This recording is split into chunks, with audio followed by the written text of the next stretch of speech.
nos compatriotes qui nous regardent ce soir. Ce soir, ce sont deux ambitions, deux visions de l'Europe qui vont s'affronter et une question. Faut-il plus ou moins d'Europe pour faire face aux attentes des Français, pour faire face aux grands enjeux du monde? Ce débat va durer 1h15. Le tirage au sort a désigné Jordan Bardella pour débuter cette émission. Toute première question pour vous, donc Jordan Bardella. Pourquoi voulez-vous ce soir vous confronter au Premier ministre Gabriel Attal? Parce qu'on vit un moment important dans le pays, mais aussi partout en Europe. Et cette élection européenne du 9 juin 2024, elle est cruciale pour l'avenir du pays, pour l'avenir des Français. Et je pense que ce débat doit permettre d'éclairer les uns les autres, d'abord sur les deux projets que nous portons, sur les deux visions qui se confrontent dans ces élections européennes. Et puis parce que je pense que au fond, l'un des grands défis de notre génération, Monsieur Attal, c'est de réconcilier les Français avec la politique. Et je souhaite par conséquent que ce débat ce soir soit un débat de haute tenue, respectueux des convictions des uns et des autres, où chacun dira sa vérité.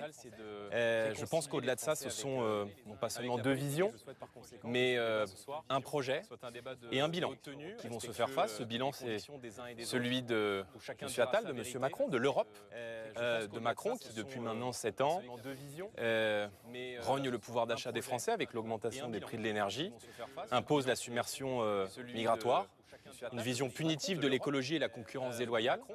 Et face à cela, moi je porte l'ambition de bâtir l'Europe du XXIe siècle. Je la veux sur des réalités concrètes, les peuples, les nations, leur identité, leur souveraineté. Je veux une Europe qui assume le patriotisme économique, qui nous protège face aux désordres migratoires, mais aussi face aux grands troubles de notre époque.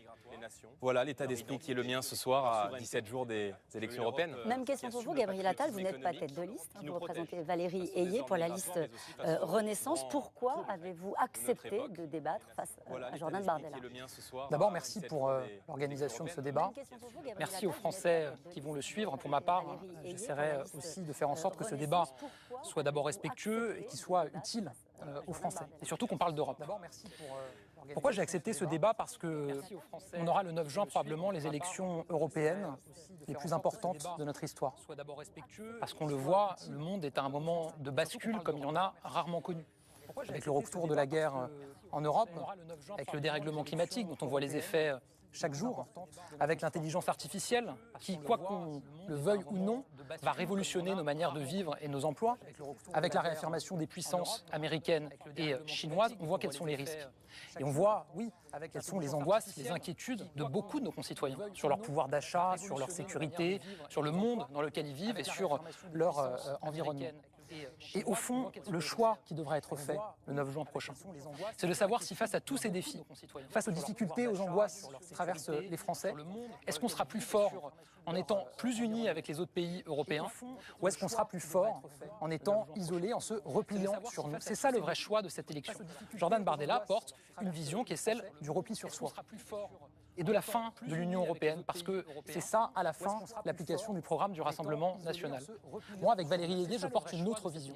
Je suis convaincu que c'est l'Union qui fait la force et que c'est avec les autres pays européens qu'on sera capable de relever tous ces défis. Alors justement, on va commencer à parler des questions économiques. Dans la promesse européenne, je pense que vous serez d'accord avec ça tous les deux, il y a la prospérité, l'idée que c'est d'abord l'Europe d'un grand marché. Les Européens, quand ils se comparent aux Chinois, vous en parliez à l'instant, ou aux Américains, s'appauvrissent. Jordan Bardella, est-ce que l'Europe est en train de s'éloigner de cette promesse de prospérité? Écoutez, l'Europe, peut-être on va s'accorder sur ce point, est aujourd'hui l'homme malade des économies développées. Il y a quelques années, au début des années 1980, c'est pas si loin, nous avions le même niveau de richesse que nos partenaires américains. Aujourd'hui, quelques années plus tard, la France accuse en fin d'année 2023 une croissance à zéro. Les États-Unis sont en pleine croissance. Et nous avons aujourd'hui le PIB par habitant de l'État américain le plus pauvre, c'est-à-dire le Mississippi. Nous connaissons et nous vivons aujourd'hui un décrochage économique majeur qui, me semble-t-il, nous fait risquer aujourd'hui un risque d'effacement de la France sur la scène européenne, mais aussi sur la scène internationale. Et si nous en sommes aujourd'hui dans cette situation, Monsieur Attal, c'est parce que l'Union européenne que vous avez co-construit. Je ne suis pas contre l'Europe. Je suis contre le fonctionnement actuel de l'Union européenne et je souhaite en changer les règles. Pourquoi? Parce que je crois que l'Union européenne a été construite sur des dogmes, la concurrence libre et non faussée, le libre-échange total, sans réciprocité, la critique même du principe de droit de douane sur des filières qui pourraient être stratégiques, le refus de faire le patriotisme économique, quand toutes les autres grandes puissances du monde protègent leur industrie, protègent leur marché intérieur, protègent leurs emplois. Moi, je ne me résous pas à ce que la France, à ce que l'Europe disparaisse. Je veux que la France vive, je veux que l'Europe existe, et c'est la raison pour laquelle je souhaite transformer l'Union européenne sur quelques idées très simples. D'abord, passer l'idée du libre-échange total au juste échange. Je veux qu'on soit capable de faire en Europe ce qui marche ailleurs, c'est-à-dire concrètement le patriotisme économique à l'intérieur, la priorité nationale pour nos entreprises dans la commande publique, la préférence européenne, les droits de douane lorsque nous sommes mis en concurrence avec les voitures qui viennent très massivement sur nos marchés de la part de la Chine. Exemple très concret, lorsque les États-Unis sont confrontés à la concurrence chinoise sur les voitures, 100% de droits de douane. L'Union européenne, 10%. Donc il faut mettre fin au temps de la naïveté et faire changer les règles du jeu pour nous protéger et pour être capable d'être compétitifs demain comme le font toutes les autres grandes puissances du monde. Gabriel Attal, c'est l'échec, dit Jordan Bardella, de l'Europe du libre-échange. De l'Europe naïve, en fait, c'est ça. D'abord, l'Europe, oui, c'est la prospérité. Il y a des millions d'emplois en France qui dépendent du commerce que font nos entreprises, nos PME, avec les autres pays européens. Et l'Europe nous a aidés à traverser la crise économique liée au Covid comme aucun autre continent dans le monde, grâce au plan de relance. Sans le plan de relance, des centaines de milliers d'entreprises, des millions d'emplois en Europe auraient disparu. Qu'est-ce que c'est maintenant, pour moi, les priorités en matière économique pour l'Europe des années à venir? D'abord, c'est le pouvoir d'achat de nos concitoyens. C'est pour ça que la réforme du marché européen de l'électricité qu'on vient d'adopter, qu'on a réussi à négocier, est très importante pour ça. On y reviendra peut-être dans les échanges. Elle ne fera pas baisser les factures. C'est la réindustrialisation. Elle ne fera pas baisser les factures. Je vais juste terminer et ensuite je répondrai. Ensuite, la réindustrialisation. La réindustrialisation qui est un enjeu majeur. On commence à gagner cette bataille en France. On a depuis 4 ans maintenant plus d'usines qui ouvrent que d'usines qui ferment. Ce n'était pas arrivé depuis des décennies dans notre pays. Et enfin, c'est l'emploi. La réalité, c'est que des millions d'emplois en France dépendent du marché unique et de l'Union européenne. C'est pour ça que dans ce que vous avez dit, Jordan Bardella, moi, il y a un point qui me dérange, peut-être encore plus que les autres. Vous dites, et c'est une proposition qui est historique du Front National, puis du Rassemblement National en Europe, portée par Jean-Marie Le Pen, puis Marine Le Pen, puis vous, qui est ce que vous appelez la priorité nationale dans le marché unique, sur la commande publique, je crois. Tout à fait. C'est-à-dire, pour que les Français qui nous regardent comprennent, d'abord, peut-être dire ce qu'est le marché unique. Vous produisez en France, vous devez avoir une priorité d'accès dans les marchés publics. Peut-être pour donner un exemple, aujourd'hui dans la restauration collective, 75% du bœuf qui est consommé par nos enfants dans les cantines des collèges, des écoles et des lycées est importé. Moi, je souhaite que les agriculteurs que vous avez mis en grande difficulté par les politiques que vous avez menées en France ou en Europe puissent être prioritaires dans la commande publique. Je vais juste rebondir sur ce point-là. Le marché unique, c'est quoi pour ceux qui nous regardent? C'est ce qui fait que pour nos entreprises, elles n'ont pas un marché de 67 millions de consommateurs français, elles ont un marché de 450 millions de consommateurs européens. Vous dites, on fait la priorité nationale dans la commande publique. Ça veut dire que l'État, les collectivités locales en France, va dire, maintenant, on privilégie systématiquement l'entreprise française face à une autre. Elles ont en tout cas une priorité dans l'octroi du marché public. C'est ce que vous dites. Parfaitement. Quand bien même on pourrait le mettre en place, ça veut dire que les autres pays européens vont faire la même chose. Évidemment, ils vont dire on privilégie nous aussi nos entreprises plutôt que les entreprises françaises ou d'autres pays européens. Comment vous réglez le problème des entreprises françaises qui ont des contrats publics dans d'autres pays européens et qui produisent en France? Je vous donne quelques exemples. Vous avez l'Allemagne, l'année dernière, qui a passé un méga contrat public pour remplacer ses trains. Il y avait plusieurs entreprises qui étaient candidates pour ce contrat. Siemens, allemand, Alstom, français. C'est Alstom qui a gagné. Les emplois, ils sont à Valenciennes, dans le Nord. Il y a quelques mois, la Roumanie a voulu remplacer ses canalisations. Ils ont fait un marché public. Il y a des entreprises roumaines qui ont candidaté. Et puis, il y a une entreprise française, Saint-Gobain, qui a gagné et qui produit les canalisations à Pont-à-Mousson, en Meurthe-et-Moselle. L'Espagne est en train de remplacer son éclairage public. Il y a plusieurs entreprises espagnoles qui ont candidaté pour avoir ce marché. C'est une PME française en Gironde, à Blanquefort, l'entreprise Sunny Design, qui produit des lampadaires solaires, qui a gagné et qui équipe l'Espagne. Mais donc, si la proposition de Jordan Bardella a été appliquée, toutes ces entreprises, on leur coupe les jambes, elles n'ont plus accès. Bah si, puisque vous avez dit, puisque les autres pays, puisque les autres pays feront comme la France, ils privilégieront leurs entreprises. Et donc, on a 150 000, j'ai pas terminé, on a 150 000 entreprises françaises qui exportent en Europe. qui gagnent des marchés publics dans d'autres pays européens. Vous dites, la France maintenant va réserver ses marchés publics en priorité aux entreprises françaises. Les autres pays européens vont faire exactement la même chose et nos entreprises vont perdre des marchés. C'est des millions d'emplois qui sont derrière. Votre réponse, Jordan Bardella. D'abord, en réalité, vous ne faites pas confiance au savoir-faire français. Si, parce que si précisément des pays comme la Roumanie en viennent à appeler le savoir-faire français, qui remporte des marchés publics, vous avez raison dans le cas que vous avez cité, c'est précisément parce qu'il n'y a pas en Roumanie le savoir-faire pour adopter. Les Allemands, non, ils ont Siemens qui fait des trains. Oui, mais pourquoi ils ont choisi Alstom? Là, on est d'accord. Peut-être je peux vous répondre. C'est que nos entreprises, c'est une grande fierté. Je peux vous répondre. On a les meilleures entreprises, on a le meilleur savoir-faire et on arrive à l'exporter. Et vous voulez couper les jambes de tout ça, c'est pas sérieux? Je peux vous répondre. Vous ne m'avez pas répondu sur l'exemple de l'agriculture. Je vous dis qu'il y a aujourd'hui 75% du bœuf qui est consommé dans la restauration collective. Quand vous ne voulez pas répondre à une question, vous passez à un autre sujet. J'ai aucun problème. Je vais répondre. J'assume ma position. Je souhaite que ceux qui produisent en France, et si on ne trouve pas le savoir-faire qu'ils produisent en Europe, aient une priorité dans l'action économique. Pourquoi? Vous assumez le chacun pour soi. Mais je n'assume pas le chacun pour soi. J'assume la fin de la naïveté. Est-ce que vous connaissez, Monsieur Attal, le taux d'ouverture de nos marchés publics à des prestataires extra-européens? Il est de plus de 80%. Il est de 82%. Est-ce que vous connaissez ce taux aux États-Unis ou au Japon? Il est de l'ordre de 20%. Il est de 28% au Japon et de 32% aux États-Unis. Donc nous avons aujourd'hui, juste là, vous parlez les marchés publics les plus ouverts au monde. Donc, vous parlez du taux d'ouverture. J'y viens. Vous ne parlez pas du nombre de marchés effectivement passés. Les marchés publics européens passés avec des entreprises en dehors de l'Union européenne, c'est 5%.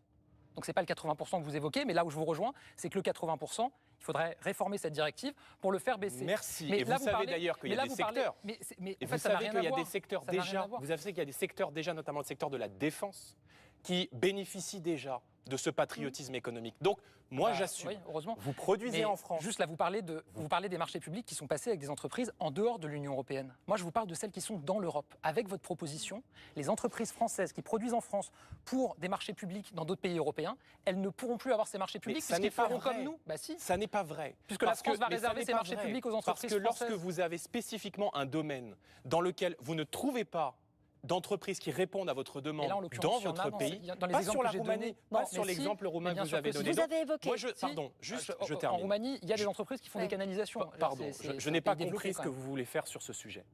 Moi, je suis très clair. Je suis pour le marché unique. En tout cas, je ne veux pas le détruire, contrairement à vous. Premièrement, et deuxièmement, préférence européenne. Ça fait des décennies que vous vendez le Buy European Act qui n'a jamais été mis en œuvre. Donc, moi, j'assume. Vous produisez sur le sol français, vous produisez sur le sol européen, vous devez avoir un avantage très clair dans la commande publique. On a entendu votre divergence de stratégie. Je voudrais parvenir sur un point que vous avez évoqué. Oui, vous allez couper les jambes de nos entreprises. Vous allez les empêcher d'exporter. Non, monsieur Attal, c'est vous qui êtes en train... 80% de nos PME exportent dans les autres pays européens, vous allez leur couper les jambes, elles ne pourront plus le faire. Je pense qu'on a entendu vos deux positions. Je voudrais qu'on avance sur un point que vous avez évoqué dans votre propos liminaire sur les enjeux de cette élection. Vous avez évoqué la question des droits de douane. Est-ce que vous dites aujourd'hui, Jordan Bardella, il faut faire comme ce que font les Américains, passer à 100% les droits de douane comme ils l'ont fait pour les voitures chinoises? Est-ce que c'est comme ça qu'on protège l'économie européenne? Nous sommes les seuls aujourd'hui dans le monde à faire preuve d'une telle naïveté. Par conséquent, lorsque on a des secteurs entiers de notre économie qui subissent les pressions, la guerre économique et la concurrence déloyale d'entreprises extra-européennes, il faut évidemment faire ce que font tous les pays du monde, c'est-à-dire protéger notre marché intérieur par des droits de douane. Je vous donne un exemple très concret, et j'aimerais qu'on revienne après sur les prix de l'énergie. Il y avait, sous la présidence de Jacques Chirac, 3 millions d'automobiles qui étaient produites par la France. Il y en a aujourd'hui 1 million. Nous sommes en train d'être submergés de véhicules étrangers et notamment de véhicules chinois qui sont subventionnés. C'est la faute de l'Europe qui vit dans une forme de naïveté, de la faute des gouvernements qui sont succédés et qui précisément ont refusé de faire le patriotisme économique et de protéger nos filières. Par conséquent, moi j'assume. Lorsque une filière est menacée de disparition, lorsqu'une industrie, lorsqu'un secteur comme l'automobile a besoin de se reconstruire, qu'on a besoin d'aller concrètement accompagner nos entreprises, il faut évidemment mettre des droits de douane. Ça, c'est la première des conditions pour réindustrialiser. Et la deuxième condition, madame, pour réindustrialiser, c'est de refaire de la France un paradis énergétique.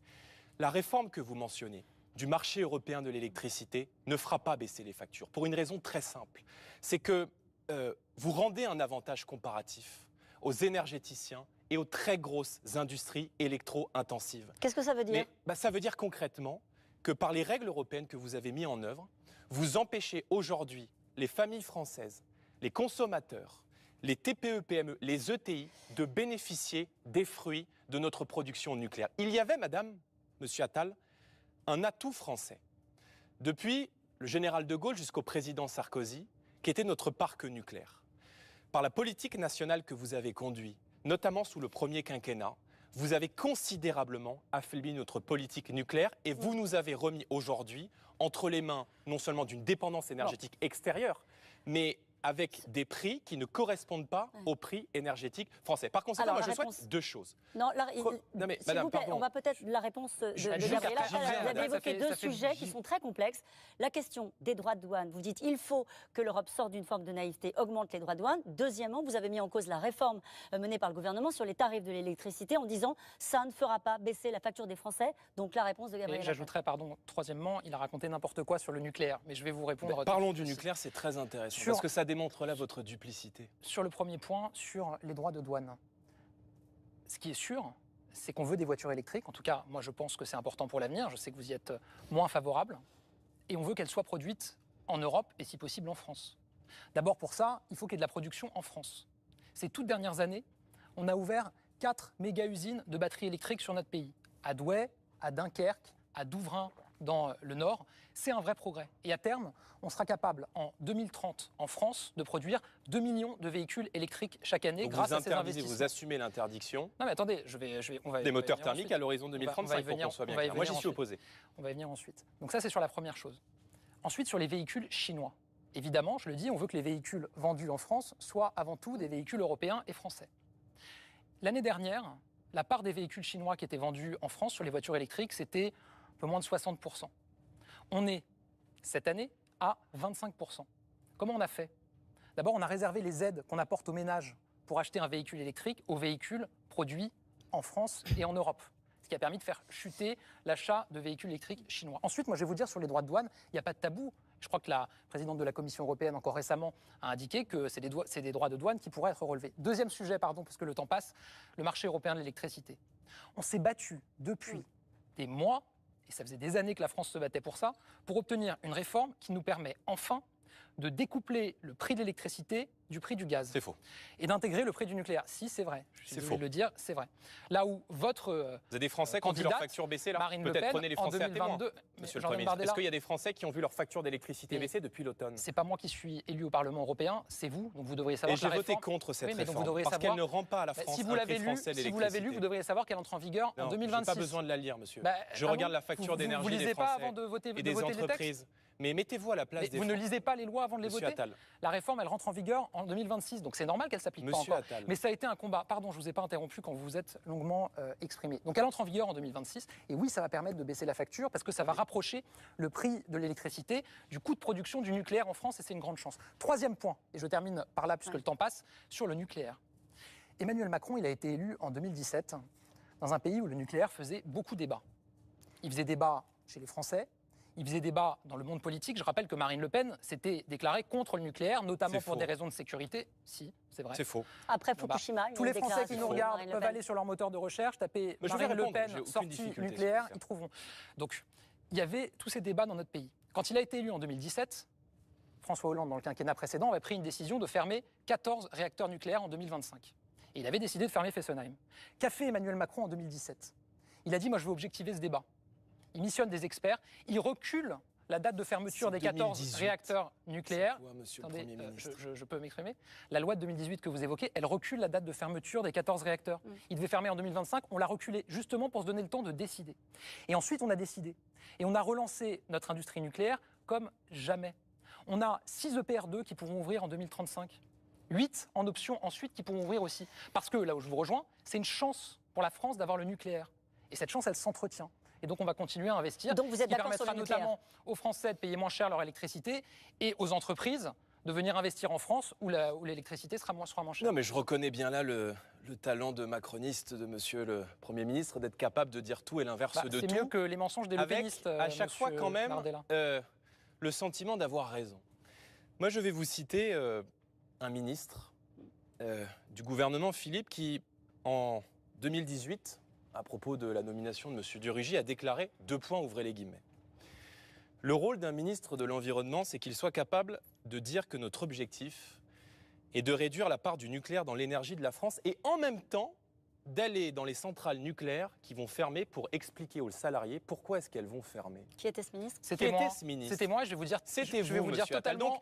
C'est triste pour vous. Mais je vais vous en parler parce de cette déclaration. Vous êtes très non seulement. Vous savez, je ne suis pas comme vous, moi, à changer d'avis sur tout, à ne pas assumer des déclarations passées, à dire on veut sortir de l'Europe, finalement on veut rester dedans. On veut sortir de l'euro, finalement on veut rester dedans. J'assume mes déclarations. Laissez-moi terminer. Je suis ce soir en face du Premier ministre, dont la première décision a été l'augmentation de 10% des prix de l'électricité qui a douloureusement fragilisé les classes populaires, les classes moyennes. Je suis devant le Premier ministre qui a participé à hypothéquer notre futur et qui s'est fourvoyé pendant 7 ans sur la question du nucléaire. En 3 années, ça n'est pas uniquement le gouvernement de François Hollande. En 2018, vous annoncez la fermeture de 14 réacteurs nucléaires à l'horizon 2035. Elle était déjà annoncé, on l'a reporté. À l'horizon 2035. Non, c'était 2025, Jordan Bardella, et on l'a reporté en 2028. 2019, vous annoncez l'abandon du projet Astrid. Ce projet de 4e génération de réacteurs nucléaires qui avait pour but, pour faire très simple, de promouvoir des déchets nucléaires beaucoup plus propres. Qu'est-ce que vous voulez démontrer, Jordan Bardella? En 2020, et j'en termine, vous avez fermé Fessenheim, qui était l'une des centrales nucléaires non pas seulement les plus rentables, mais les plus sûres du pays, après la confirmation de l'autorité de sûreté nucléaire. Donc, ce que je veux montrer, c'est que vous avez cédé à l'ère du temps. Et que pour faire plaisir, de manière irrationnelle, de manière dogmatique, à peut-être Europe Écologie Les Verts, vous avez cédé à l'ère du temps, qui votre ancien parti, le Parti Socialiste, a passé un accord pour éliminer un à un tous les murs bâtisseurs énergétiques de la France, et notamment notre nucléaire. Donc, que vous ayez redécouvert la lumière aujourd'hui, en disant en catastrophe qu'il fallait relancer notre filière nucléaire, je dirais tant mieux. Mais si l'opinion ne s'était pas réveillée, Monsieur Attal, on se serait retrouvé avec des blackouts partout dans le pays l'hiver dernier, et si on vous avait écouté, on aurait fermé 14 réacteurs nucléaires. Alors, c'est peut-être juste une incohérence, c'est que le bilan de votre politique énergétique, si je peux répondre quand même, c'est à la fois la hausse des factures, la hausse des faillites d'entreprises. Parce qu'il y a beaucoup d'entreprises qui ont mis la clé sous la porte à cause de la multiplication par 3, 4, 5, 6 ou 7 de la facture d'énergie et évidemment de la hausse des émissions. Parce qu'en fermant les centrales nucléaires, vous avez été contraint de rouvrir des centrales à charbon comme ça a été le cas à Saint-Avold où j'étais il y a quelques jours. Je rappelle que nous sommes dans un débat qui concerne les élections européennes. On est sur une stratégie énergétique qui concerne évidemment le nucléaire et l'Europe. Vous voulez répondre sur ce point-là? Je veux répondre. Allez-y. Vous avez parlé de l'opinion publique. Elle avait peu de chances d'être pour le nucléaire, encore une fois, avec les déclarations de Marine Le Pen qui était contre. Sur la déclaration que Marine Le Pen n'était pas contre. Elle appelait à sécuriser. Je vous laisse, moi, chaque fois vous exprimer sans vous interrompre. Je vous en prie. Sur la déclaration que vous avez évoquée. Ouais, j'assume d'avoir tenu ces propos. Parce que la réalité, c'est que la centrale de Fessenheim, décision du quinquennat de François Hollande de la fermer, début du quinquennat. Aucun investissement dans les années qui ont suivi pour lui permettre de continuer à vivre. Emmanuel Macron est élu en 2017. Oui, en responsabilité. Ça vous gêne qu'on vous rappelle ce que en vous avez fait, responsabilité, parce qu'aucun investissement n'avait été fait dans cette centrale. Il fallait la fermer. Et j'ai assumé effectivement de dire que nous, on était face à nos responsabilités. Et que le ministre François de Rugy, à l'époque, il a été courageusement voir les ouvriers de la centrale de Fessenheim pour leur expliquer comment on allait envisager l'avenir et comment on allait faire la reconversion. Ensuite, je redis que les 14 réacteurs, on a prolongé leur vie, justement, le temps de prendre une décision. La décision ensuite a été prise après le rapport d'experts. Mais pas du tout, Jordan Bardella. Vous êtes réveillé devant l'opinion, je ne vous Juste parle nous, pas. on fait confiance à la science, on fait confiance aux experts, aux scientifiques, ce qui n'est pas votre cas. Non, la science ne vous a jamais dit, je cite, de réduire la part du nucléaire dans l'énergie de la France. Mais parce que c'était ce qui était prévu avant qu'on ait ce rapport d'expertise. On avance, si vous le voulez bien, avec un sondage. Ensuite, vous parlez des défaillances d'entreprises. Vous parlez des défaillances d'entreprises. On a moins, c'est un débat européen, vous avez raison de le dire, mais si on parle d'Europe, on a moins de défaillances d'entreprises aujourd'hui en France qu'en Allemagne. Et que chez d'ailleurs la plupart de nos voisins. Il y a des défaillances. Mais d'ailleurs, parce qu'ils ont écouté les Verts et que l'énergie 22 était une catastrophe qui a contraint aujourd'hui l'Allemagne à abandonner Alors, je voudrais qu'on avance, s'il vous plaît, messieurs, je voudrais qu'on avance sur les thèmes, parce qu'il y a beaucoup de sujets à aborder ce soir. Je rappelle que ce débat doit durer 1h15. On avance sur un sondage. 53% des sondés, c'est un sondage de nos partenaires Ipsos ce soir, se disent favorables au pacte vert. Alors, le pacte vert, c'est une série de mesures pour rendre l'Europe neutre en termes d'émissions de CO2 d'ici à 2050. 2023, je le rappelle, a été l'année la plus chaude jamais enregistrée. Et pourtant, on l'a vu, l'Europe a dû reculer sur ses engagements en matière écologique, notamment face à la colère des agriculteurs. L'Europe doit-elle renoncer à être à la pointe du combat pour la transition écologique? C'est à moi que vous posez la question? Oui. L'Europe, elle doit être à la pointe de ce combat. Et on est à la pointe de ce combat aujourd'hui. On est le continent qui s'est fixé les objectifs les plus ambitieux sur la transition écologique. Mais parce que le dérèglement climatique, on voit les ravages qu'il fait aujourd'hui dans le monde. Et pas seulement dans le monde, en France. Il y a quelques jours, j'étais pour la 4e fois dans le Pas-de-Calais avec les habitants qui ont été sinistrés par des vagues d'inondations. Dans le sud de la France, il y a des sécheresses comme on n'en a jamais connues. Donc oui, on doit prendre nos responsabilités. Mais en entendant la colère qui s'est exprimée, c'était ça le sens de la question. Mais évidemment, il faut toujours entendre la colère et il faut adapter nos objectifs. C'est ce qu'on a fait sur l'agriculture. Vous avez donné un exemple, on a simplifié des règles. Et moi, je le dis, et vous avez parlé tout à l'heure de notre génération. Il ne suffit pas d'être jeune, je me l'applique aussi à moi-même, pour incarner un espoir. L'important, c'est ce qu'on propose et ce qu'on veut faire. Et moi, je le dis, le combat contre le dérèglement climatique, c'est le combat de notre génération. Et si on n'est pas capable de mener ce combat, et si on n'est pas capable de le gagner, et moi je pense qu'on peut le gagner, il y a pas si longtemps, pour la première fois, l'humanité a mené un combat ensemble contre une pandémie, et elle l'a gagné. Et moi je crois profondément que l'humanité, elle peut gagner ce combat-là, qui est un combat existentiel.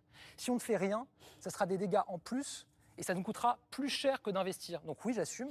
Je propose avec Valérie Ayé, avec notre liste, je propose un plan d'investissement massif, 1000 milliards d'euros d'investissement en 2030 pour la transition écologique, pour l'industrie décarbonée. C'est ce que font les Américains, c'est ce que font les Chinois. L'Union européenne a de l'avance sur ce sujet, elle doit continuer à le faire. Et oui, je le dis, c'est totalement compatible avec l'activité économique. Regardez l'année dernière, j'ai annoncé hier les chiffres définitifs des émissions de CO2 en France l'année dernière. Presque 6% de baisse des émissions de gaz à effet de serre. C'est inédit, c'était jamais arrivé dans l'histoire de notre pays. Et en même temps, on a eu de la croissance. Donc on n'a pas besoin de passer par la décroissance ou la récession pour améliorer nos émissions de CO2. Jordan Bardella, l'Europe doit-elle ralentir? Je vous rejoins sur un constat. C'est que le défi climatique est l'un des grands défis de notre génération, qui est lié aussi d'ailleurs à l'explosion de la population mondiale. Le seul problème, monsieur Attal, c'est que l'enfer est pavé de bonnes intentions. Et que les ambitions environnementales irréalistes que vous fixez notamment à nos entreprises, comme aux familles françaises, avec la fin des moteurs thermiques à l'horizon 2035, va entraîner à la fois... Pas la fin des moteurs thermiques en 2035. Pardon. Enfin, quand vous parlez, on a l'impression qu'on va interdire de rouler en voiture thermique en 2035. C'est la vente de véhicules thermiques. De véhicules neufs thermiques. Bien sûr, sera interdit à l'horizon 2035. La plupart des Français, vous le savez, achètent aussi d'occasion. Premièrement. C'est plutôt en 2050, 60 on voit bien que vous commencez un peu à tasser l'ambition. Parce que la transition écologique et les objectifs du Green Deal entraînent non seulement les conditions d'une dépendance, mais forge également une décroissance. Pourquoi dépendance? Concrètement, sur les moteurs thermiques, non seulement vous allez porter un coup très dur au pouvoir d'achat des familles françaises. Il y a des millions de Français aujourd'hui dans notre pays, monsieur, qui n'arrivent plus à se loger, qui n'arrivent plus à se chauffer, qui n'arrivent plus à se déplacer avec un carburant à 2 € le litre et à qui on vient dire à l'horizon 2035, pour acheter un véhicule neuf, ça sera un véhicule thermique qui va coûter beaucoup plus cher. Deuxièmement, électrique. Vous allez nous faire passer... Il ne coûtera pas plus cher. Ça coûtera plus cher. Deuxièmement, moi je crois que si. Deuxièmement, vous allez nous faire passer d'une dépendance que l'on connaît aux hydrocarbures, qui n'est certes pas viable sur le long terme, mais que l'on connaît, on fait quoi, alors à une dépendance totalement inconnue, qui va nous remettre notamment entre les mains de la Chine. Et là, j'y vois une contradiction. En même temps d'affaiblir les moyens. Attendez, en même temps d'affaiblir les moyens que vous donnez à notre force nucléaire, à notre système énergétique français, et en même temps de se rendre dépendant du tout électrique. Troisièmement, mesure qui désorganise totalement aujourd'hui les industriels de l'automobile. Je ne sais pas si vous avez l'occasion de parler régulièrement avec des industriels de l'automobile, mais ils nous disent quoi? Cette ambition dogmatique est en train de fragiliser la filière. On voit même d'ailleurs que cette année, en termes de vente de véhicules neufs, le diesel est repassé devant les véhicules thermiques Apple, qui allait investir des milliards d'euros dans un véhicule électrique, a fait machine arrière. On sait qu'il y a des agences de location de véhicules comme Hertz, par exemple, qui renvoient les véhicules électriques parce que les gens n'en veulent pas. Et puis, vous mettez en place ce type de mesures sans aucune étude d'impact, simplement pour céder à un dogme. Moi, je crois dans la science et je pense aujourd'hui que les ambitions irréalistes que vous mettez en œuvre, tant sur l'interdiction des moteurs thermiques à l'horizon 2035, qui va fragiliser les plus modestes d'entre nous, que les ambitions agricoles. Parce que, pardon, il y a eu des études sur la déclinaison agricole du Green Deal qu'on appelle la stratégie de la ferme à la fourchette, que je combats. D'abord la réponse sur la voiture, si vous voulez bien. Non, parce que d'abord une réponse sur la voiture. Permettez-moi d'aller au bout, s'il vous plaît. Moi, je veux bien répondre sur la voiture. On va aller au bout, je vous promets qu'on va parler de l'agriculture et du lien que vous faites avec la transition écologique, mais quand même une réponse sur la voiture. Attendez, il y a eu des milliers d'agriculteurs qui sont descendus dans les rues. On va en parler, vous parlez des automobilistes. J'ai beaucoup agi pour eux, il faut qu'on continue à agir. C'est important, il y a un calendrier que tout le monde a à l'esprit sur la mutation. Moi, je souhaite renoncer à cette mesure, qu'on soit très clair. Renoncer définitivement, c'est-à-dire vous ne proposez pas un autre calendrier. Il faut proposer un autre calendrier à l'évidence, mais donc renoncer à l'objectif d'interdire en 2035 la vente de véhicules, thermiques. Je vous donne un exemple. Gabriel Attal a 2 minutes de retard. Regardez nos partenaires américains. Sur la voiture. Eux, ils disent quoi? Ils disent je veux bien vous répondre à un moment parce que c'est quand même un débat. Si c'est un monologue. J'en termine, s'il vous plaît. On se fixe une date 2030, incluant les véhicules hybrides. Gabriel Attal. D'abord, vous avez l'air de vivre dans un monde où on a du pétrole en France. Mauvaise nouvelle pour vous, manifestement, c'est pas le cas. Et où le pétrole ne pollue pas. Pourquoi est-ce que se fixer à long terme l'objectif de sortir du véhicule thermique, c'est bien pour les Français? D'abord parce que le pétrole, son prix, le prix du baril, dans les années à venir, va nécessairement continuer à augmenter. Parce que c'est une ressource qui se raréfie et parce que de plus en plus de pays prennent des décisions pour arrêter de forer. Donc il y en aura moins, donc ça coûtera plus cher.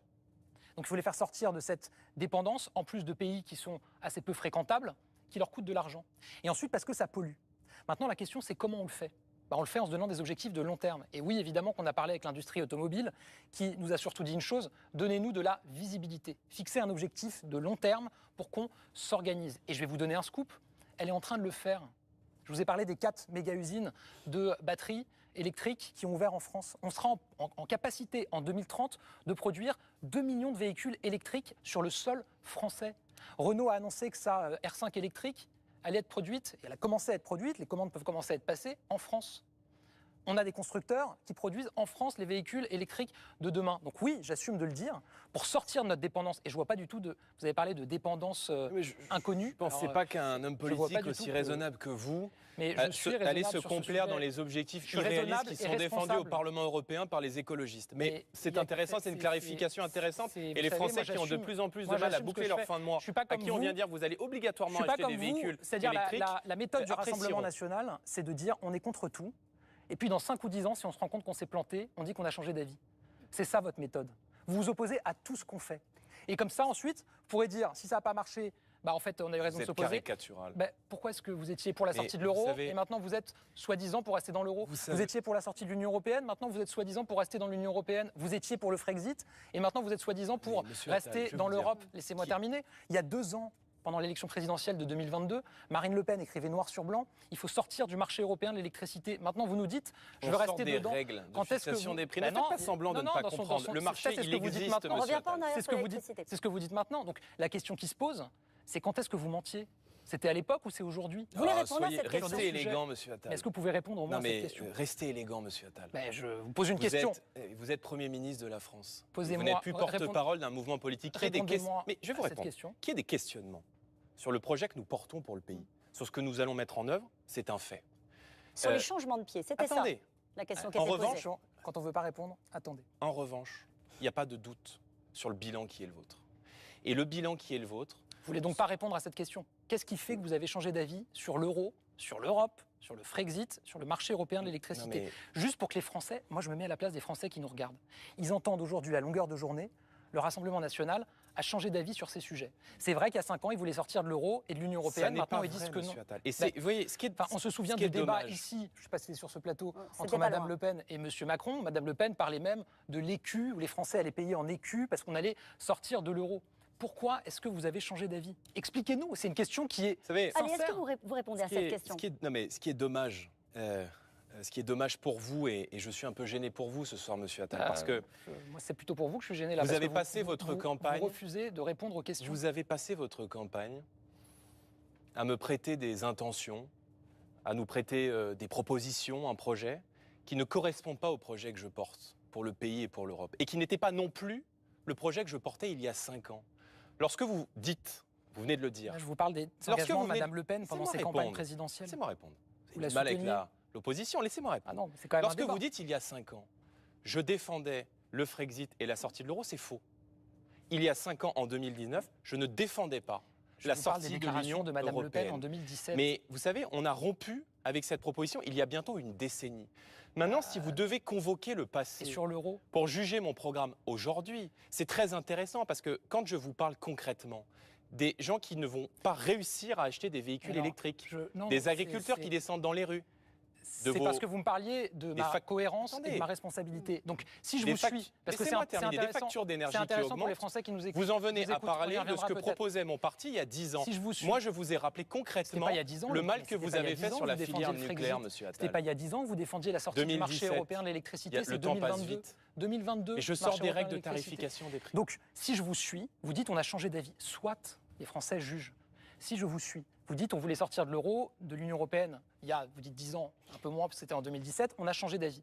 Donc vous convenez, heureusement que Mme Le Pen n'a pas été élue en 2017, parce qu'avant que vous changiez d'avis, on serait sorti de l'euro et sorti de l'Union européenne. Ça, vous pouvez le dire écouté, aux Français. Monsieur Attal, on aurait fermé 14 réacteurs nucléaires. Non, puisque c'est ça, vous avez bien vu qu'on ne les a pas fermés. Et je vais vous dire, parce que c'est dommage qu'on n'aborde pas les institutions ce soir, parce que je pense on n'a pas terminé. Monsieur Attal porte en réalité un projet caché qui ne le dit pas aux Français. Moi, je peux parler des institutions sans problème, j'ai aucun problème pour parler Vous avez fait adopter, il y a quelques mois, un rapport au Parlement européen qui est le rapport Verhofstadt, qui est la déclinaison politique de ce que vous proposez dans cette campagne au niveau européen.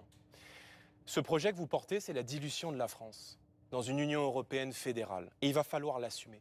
Parce qu'il y a dans ce projet précisément l'élargissement de l'Union européenne à 37 États, ce qui va constituer par ailleurs une catastrophe économique et sociale pour nos travailleurs et notamment pour nos agriculteurs à qui vous voulez imposer aujourd'hui des pays d'Europe de l'Est comme l'Ukraine qui ne respectent aucune des normes. Vous voulez les mettre en concurrence avec les agriculteurs Jordan ukrainiens. Bardella, vous évoquez le cas des agriculteurs, vous avez raison, puisque les Français qui nous... Bien sûr, vous allez répondre dans un instant.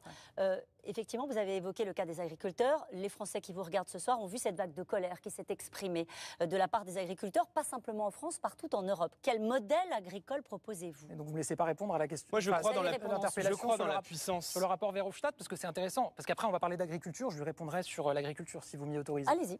Le rapport Verhofstadt, qui est un rapport, c'est pas une loi, c'est un rapport. C'est d'abord un rapport qui explique comment faire une Europe, je cite, de la santé et du climat. Alors ça ne m'étonne pas que vous soyez contre, vous avez sur votre liste des antivax et des climato-sceptiques. Et ensuite, il dit comment est-ce qu'on va y arriver avec une série de propositions. On n'est pas forcément d'accord avec l'ensemble des propositions. Moi, je vais vous dire, je ne suis pas ce qu'on appelle fédéraliste. Moi, je crois. Madame Ayé dit qu'elle est pour une Europe fédérale. Moi, je crois. Mettez-vous d'accord entre vous, on en avoir beaucoup parlé avec Valérie Ayé. Moi, je crois qu'on se retrouve tous les deux dans la vision de Jacques Delors. Une fédération d'États-nations. Ça veut dire qu'on a des nations en Europe.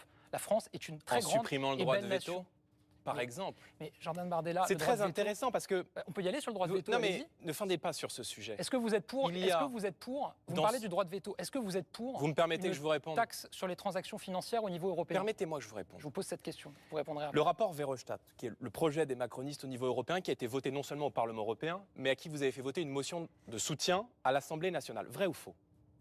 Motion de soutien à l'Assemblée nationale. Voilà, donc vous épousez en réalité ce projet. Madame Ayé, votre candidate, ce rapport il est public, c'est un rapport non contraignant. Juste, est-ce que il n'y a pas de non contraignant? Est-ce que vous êtes pour ou contre Madame Ayé est pour la sur les transactions financières en Europe? Je peux vous répondre. Allez-y. Permettez-moi que je vous réponde. Votre candidate, Madame Ayé, dont on a vu depuis le début de cette campagne qu'elle avait un peu de mal avec les sujets européens, non seulement a dit qu'elle entendait mettre en œuvre une Europe fédérale, c'est son projet, c'est-à-dire donc la dilution de la France, mais qu'elle souhaitait supprimer le droit de veto de la France. Le droit de veto de la France, monsieur Attal, c'est le cœur des nations. C'est le cœur de la souveraineté de la France et c'est le cœur de la souveraineté populaire qui permet précisément au Conseil, à une nation, de dire non.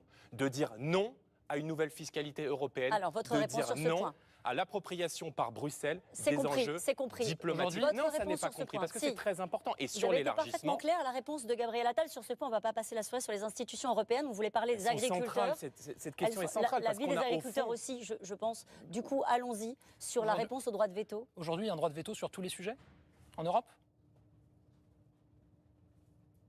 Je pense que pose la question. Aujourd'hui, il y a un droit de veto sur tous les sujets en Europe. Non, il n'y a pas de droit de veto sur tous les sujets. Voilà. Et je conteste ce fonctionnement des institutions. Parce que vous voulez... Il y a un droit de veto sur 2 sujets, je vous réponds. La fiscalité et les affaires étrangères. Est-ce que vous êtes pour ou contre une taxe sur les transactions financières au niveau européen? On en a une en France. Est-ce que vous seriez pour qu'il y ait cette taxe au niveau européen? Non, j'y suis favorable au niveau français. Est-ce que vous êtes pour ou contre une taxe sur les géants du numérique? J'y suis favorable au niveau français, monsieur. Ah d'accord, donc vous, ça ne vous intéresse pas qu'au niveau européen? Je ne veux pas que l'Union européenne puisse prélever l'impôt. Mais donc, ça fait une différence entre vous et moi. Que les géants du numérique qui font des profits considérables en Europe et qui ne payent pas d'impôts en Europe. Mais pourquoi vous ne l'avez pas fait? Mais on l'a fait en France. Pourquoi vous ne l'avez pas fait? 700 millions d'euros l'année dernière. La question que je vous pose, c'est est-ce qu'il faut l'étendre à l'Europe? Je suis opposé. Bon, d'accord, donc vous êtes contre, très bien. Oui, je suis opposé, monsieur Attal. Si vous étiez pour, et je suis très surpris que vous soyez contre. Parce que si vous supprimez le droit de veto, vous faites semblant de ne pas comprendre, si vous supprimez le droit de veto... Je suis très surpris que vous soyez contre, parce que la réalité, Jordan Bardella, c'est qu'avec le droit de veto, le Luxembourg, l'Irlande, qui ont quand même des règles fiscales, on le sait, un peu de dumping par rapport aux autres, évidemment qu'ils s'y opposeront toujours. Si on veut que le budget de l'Union européenne puisse être financé par les transactions financières, par les géants du numérique, il faut qu'on puisse avoir ce type de mécanisme. Ça vous arrange? Non, mais c'est très intéressant parce que la taxe... Non, mais je vais répondre parce que je suis mis en cause sur la taxe financière. On a fait 45 minutes sur les questions économiques. Non, mais ce sujet vous arrange. J'ai pas de problème. Parce qu'en réalité, si vous transférez à l'Union européenne la possibilité de prélever l'impôt, demain, ça ne sera pas la taxe sur les transactions financières. Ça sera des taxes sur le carburant, ça sera des taxes sur le quotidien des Français. Et c'est la raison pour laquelle vous souhaitez transférer à l'Union européenne quand on dit qu'il n'y a plus de droit de veto, la possibilité de prélever majorité qualifiée. Messieurs, est-ce que vous êtes d'accord pour avancer? Est-ce que vous êtes d'accord pour avancer sur d'autres sujets? On va parler d'immigration, on va parler de la défense. À un moment donné, on a fait 45 minutes sur ce sujet de l'économie et des institutions européennes. Je vous ai posé une question sur le modèle agricole. En 2 mots, rapidement, même si le sujet est un sujet majeur, mais je savais que vous pouviez y arriver, comment répondre à la colère des agriculteurs qui s'est exprimée au début de l'année? D'abord, le modèle que défend M. Attal est un modèle qui a mis des milliers d'agriculteurs dans les rues du pays. Moi, je crois dans la puissance agricole française. Je crois qu'il faut d'abord arrêter de mettre nos agriculteurs en concurrence avec des produits qui viennent du bout du monde et qui ne respectent aucune des normes économiques, sociales, sanitaires qui sont imposées aux agriculteurs français.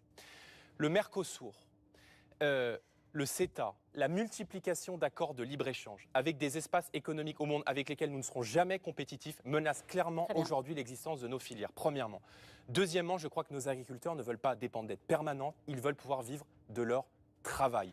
Et je souhaite, au-delà de la remise en cause du logiciel européen, faire en sorte de défendre l'exception agriculturelle française. On sait aujourd'hui, par exemple, que le domaine de la culture est protégé. On peut subventionner directement, on peut faire du patriotisme économique pour protéger la culture. Il n'y a pas de raison que ce qu'on permet aujourd'hui pour nos artistes, on l'empêche à nos agriculteurs. Donc je pense qu'on ne sera jamais compétitif et qu'il faut précisément le patriotisme économique sur ce sujet et rompre évidemment avec les ambitions irréalistes du Green Deal. Sur le libre-échange, parce que les interdictions sans alternative tuent aujourd'hui nos agriculteurs et nos filières. D'abord, on parle d'Europe, on parle d'agriculteurs. À aucun moment, vous ne parlez de la PAC, qui permet à nos agriculteurs de vivre. C'est entre 20 000 et 40 000 euros en moyenne par exploitation. Je comprends, vous avez voté contre la PAC. Pas du tout. Je l'ai voté, monsieur. Vous avez voté contre le budget en 2019. Oui, enfin, le budget, c'est ce qui distingue dans un Parlement contre le la majorité de la PAC. La majorité de l'opposition. Et vous le savez très bien, j'ai voté en faveur de la PAC parce qu'elle légalisait les aides d'État sous notre influence. Je ne vous ai pas interrompu à nouveau, mais première chose. Deuxième chose, vous parlez du libre-échange. Vous citez des accords commerciaux. Ils sont très différents les uns des autres. Le Mercosur, avec le président de la République, on y est opposé. D'ailleurs, si le Mercosur n'a pas été adopté ou signé, c'est précisément parce que la France, par la voix du président, s'y est opposée et a rallié des pays avec nous, pour porter cette position. Sur le CETA, je suis allé, moi, au Canada. J'ai emmené d'ailleurs des agriculteurs, des entreprises françaises. Sur le CETA, on a triplé notre excédent agricole avec le Canada depuis l'adoption du CETA. On a des produits laitiers, du fromage, des vins, des spiritueux, je suis en train de vous répondre. On a eu une explosion du commerce avec le Canada. Vous connaissez la part de la production laitière et fromagère qu'on exporte au Canada? Je peux vous dire, on en exporte 2000 tonnes de plus qu'avant le CETA. C'est très intéressant. Donc on est passé de 0,6% à presque 1%. À presque 0,9%, vous avez parfaitement raison. Ouais, c'est 2000 tonnes en plus sur le fromage. Sauf votre respect, monsieur Attal, vous mentez. Et on exporte même plus sur le bœuf avec le Canada. La grande inquiétude, pardon, je vais au bout, j'ai un peu d'avance.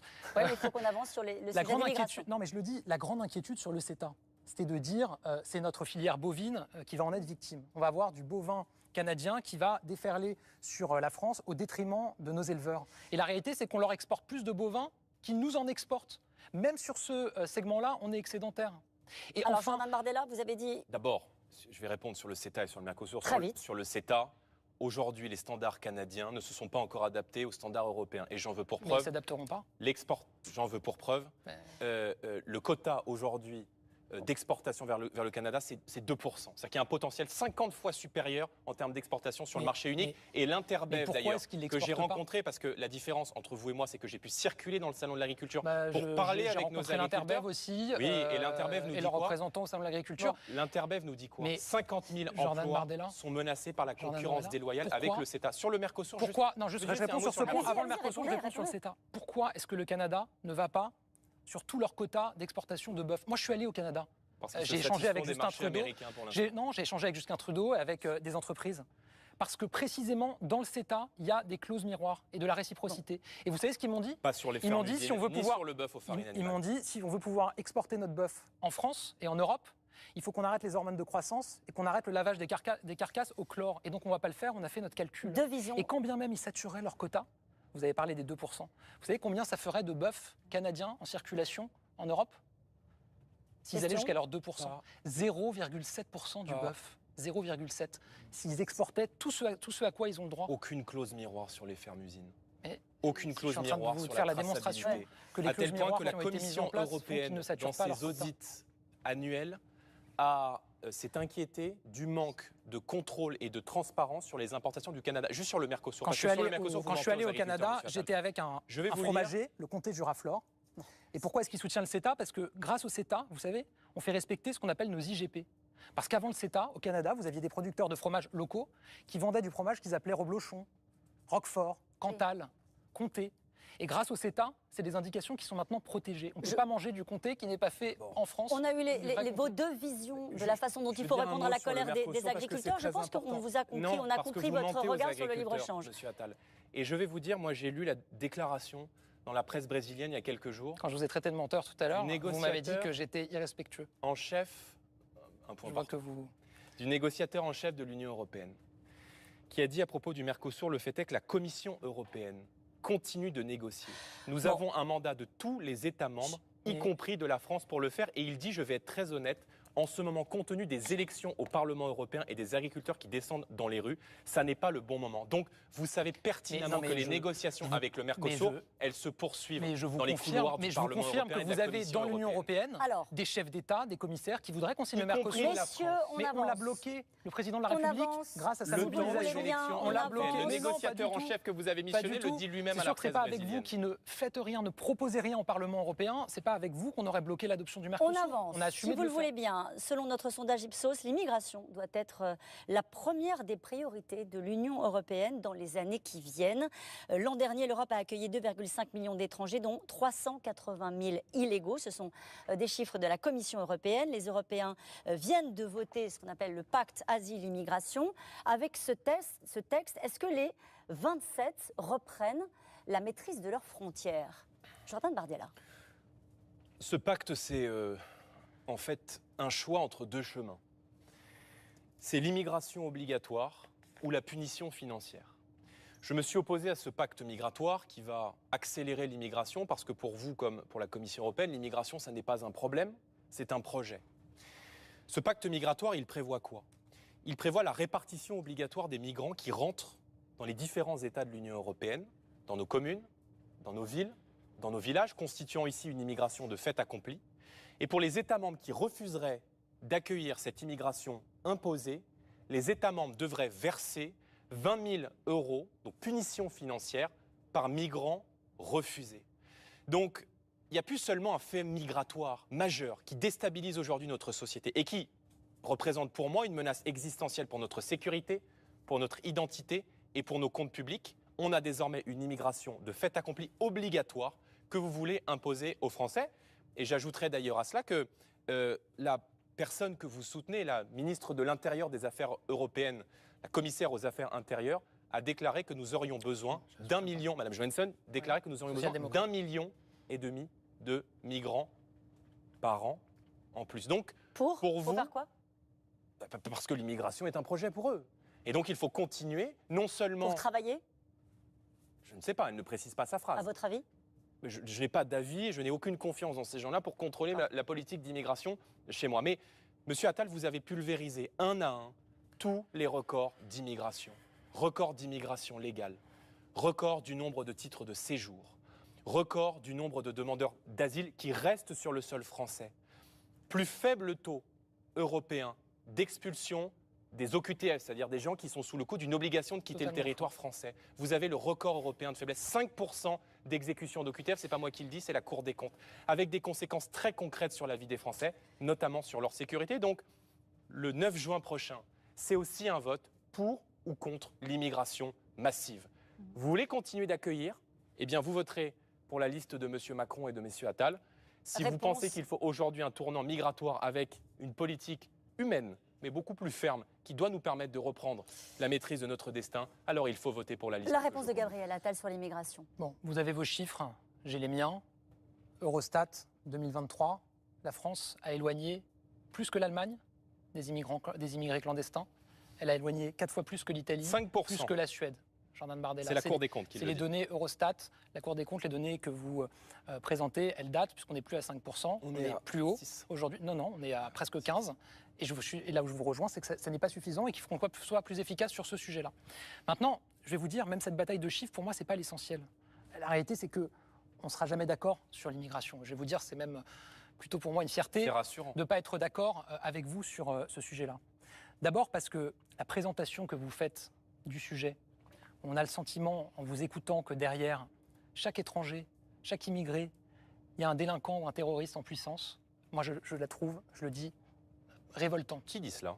Vous, régulièrement, vous mettez en avant des chiffres en expliquant que tous les immigrés qui arrivent, c'est des délinquants en puissance, des terroristes en puissance. Non, c'est l'inverse. Je pense que quasiment toute la délinquance et la criminalité est liée à notre incapacité à maîtriser les flux migratoires. Je vais vous dire, évidemment, que l'immigration clandestine est un problème. D'abord, c'est un problème pour notre pays et pour des territoires qui sont d'ailleurs en général les territoires les plus en difficulté socialement. On sait que cette immigration clandestine, elle se concentre dans des quartiers, dans des villes où c'est déjà plus difficile, en Seine-Saint-Denis par exemple, ou ailleurs. Ensuite, l'immigration clandestine, c'est un problème parce que ça finance des passeurs, qui sont les nouveaux esclavagistes de notre temps. Et donc la question qui est posée, c'est comment est-ce qu'on trouve le moyen le plus efficace de mettre fin à cette immigration clandestine ? J'assume, avec Valérie Ayé, effectivement, de soutenir le pacte asile-immigration qui vient d'être adopté, qui, contrairement à ce que vous dites, va nous rendre beaucoup plus efficaces. Pourquoi ?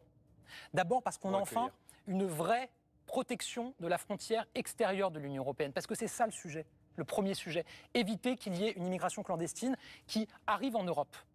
On a un renforcement, et on propose un renforcement des gardes-côtes de Frontex. On aura maintenant la possibilité d'examiner les demandes d'asile à la frontière de l'Union européenne, ce qui n'était pas le cas avant.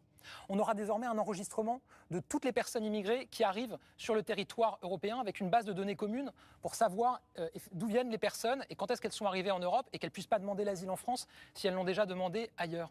Et on a effectivement une solidarité dans l'accueil. Mais cette solidarité, ce n'est pas la France, les villages français, comme vous le dites, qu'elle va concerner en premier lieu.